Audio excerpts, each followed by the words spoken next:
Good morning, everyone. I'm Kathy, in case you're new here. Thank you for joining me. I was out and about. I'm looking for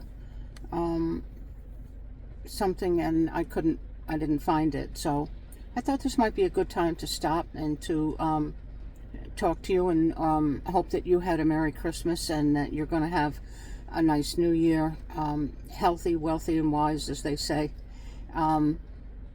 But the other reason that I'm here is because I know I haven't been around in a long time, on and off, I should say, not a long time, but long enough. And the reason for that is some health issues in the family. A few years ago, more than a few years ago, actually, my husband started having trouble with balance, and he would sometimes fall out in the yard, and he'd come in and say he fell, and I'd say, what happened? Did you step in a hole or something? He'd say, I don't know. I just lost my balance and I fell. Okay, and then a while would go by and he would do it again, and then another time he came in and he said to me, I was only 2 steps up on the ladder and I lost my balance. So I said, well, something's definitely wrong here. We're going to have to go see the primary. So we went to see the primary, and she did some initial testing, and she said, I think he needs a neurologist. I'm going to give you a name of somebody and you can go and see them. They're not far away. The primary was in Hopewell Junction. The neurologist was in Poughkeepsie. So I went, and she examined him, similar to the way the primary did, but maybe just a bit more. And she said, he has Parkinson's.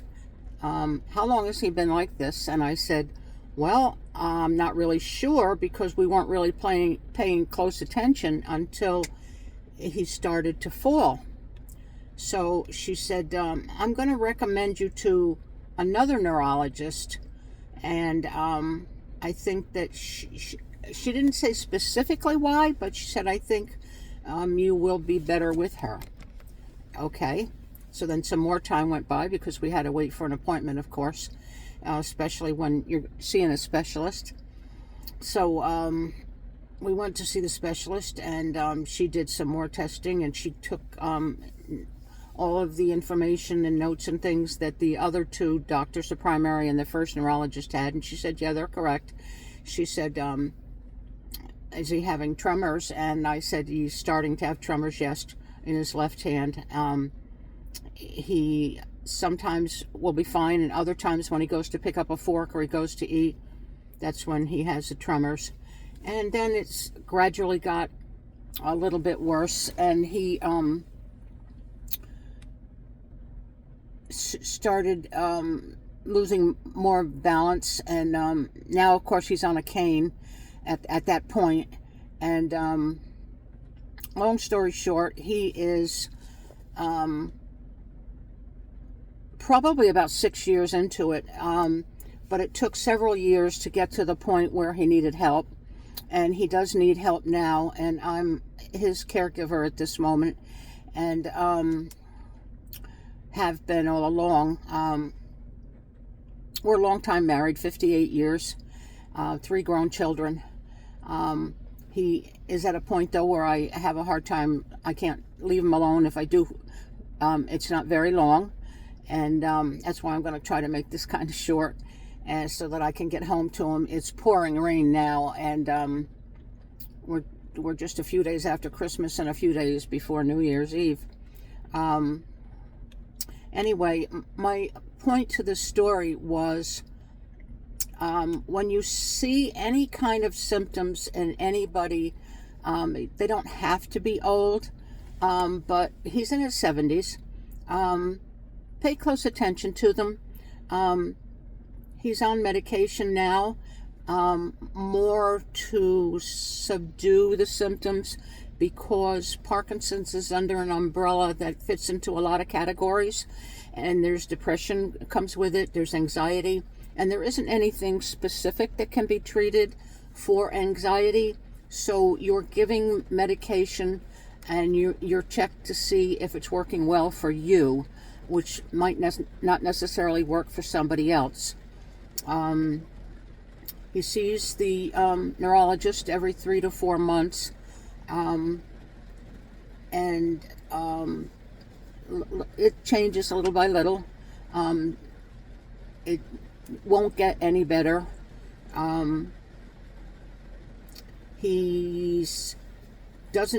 I do the research on it. He really doesn't want to do that. He doesn't want to get involved in it. He doesn't want to hear it. He knows that there's, obviously that he's having problems. I understand that when you look up Parkinson's, you will see that one of the main causes is working with insecticide or pesticides. And he did that on his job for his entire 38 years. So I can't help but think that had something to do with it. Nothing like that runs in his family. There are other diseases, but nothing that's neurological. And that's where we stand now. So, yeah, just when you need to, pay attention to signs and warnings, and give yourself a heads up, and try to stay a little bit ahead of it if that's possible, because it makes it easier on you. Because as people have said to me more than once, whatever position you're in now, it's going to get worse, and I'm aware of that. I just try to take it one day at a time. So that's part of the reason why you haven't seen me and I haven't been around, and because of it, I have lost a couple of followers, which I'm sorry that happened. But those things do happen when you're videoing, I'm sure. They go up and down. It'd be nice if they only went up, but for me it hasn't worked that way recently. I'm going to end it now so that I can get home to him, but I just wanted to let you know what was going on and what we're dealing with, and thank you for listening. Thank you for being you. Thank you for everything, and hope that you have a great new year. And if you will give me a thumbs up, and you can share also. I'm doing this on YouTube, but can be shared to Facebook. Thanks again, and have a great day and a safe and happy new year. Bye now.